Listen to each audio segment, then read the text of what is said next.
الرحمن الرحیم۔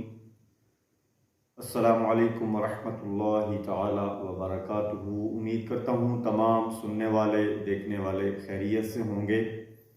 تو آج میں آپ سے بڑی ضروری اور اہم بات کرنے جا رہا ہوں کہ ایک سیاسی پارٹی کے کارکنان کی طرف سے پہلے بھی مسجد نبوی صلی اللہ علیہ وآلہ وسلم کی بے حرمتی کی گئی،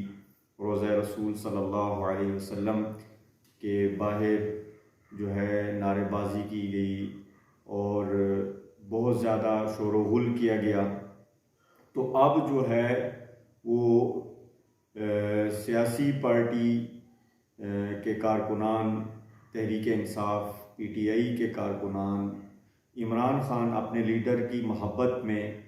جو ہے وہ بیت اللہ شریف کی دیواروں پر جو ہے وہ پارٹی جھنڈا بھی لہرایا گیا اور عمران خان کی تصویر بھی لگائی گئی، جو کہ قانوناً سعودیہ کے قانون کے خلاف اور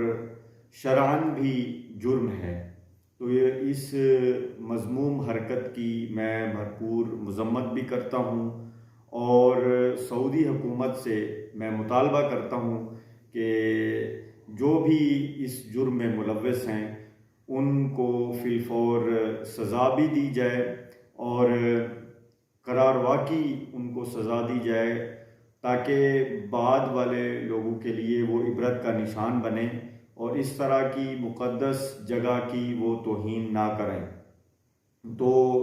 یہ صرف تحریک انصاف کے کارکنان کے لیے نہیں ہے بلکہ ہر اس پارٹی کے کارکنان کے لیے ہے جو اس طرح کی حرکت کرے گا تو وہ جرم ہی ہوگا، چاہے وہ مسلم لیگ نون ہے، پیپلز پارٹی ہے یا دیگر سیاسی جماعتیں ہیں، تو یہ ان سب کے لیے ہے۔ اگر کوئی اس طرح وہ کرتا ہے تو میں سمجھتا ہوں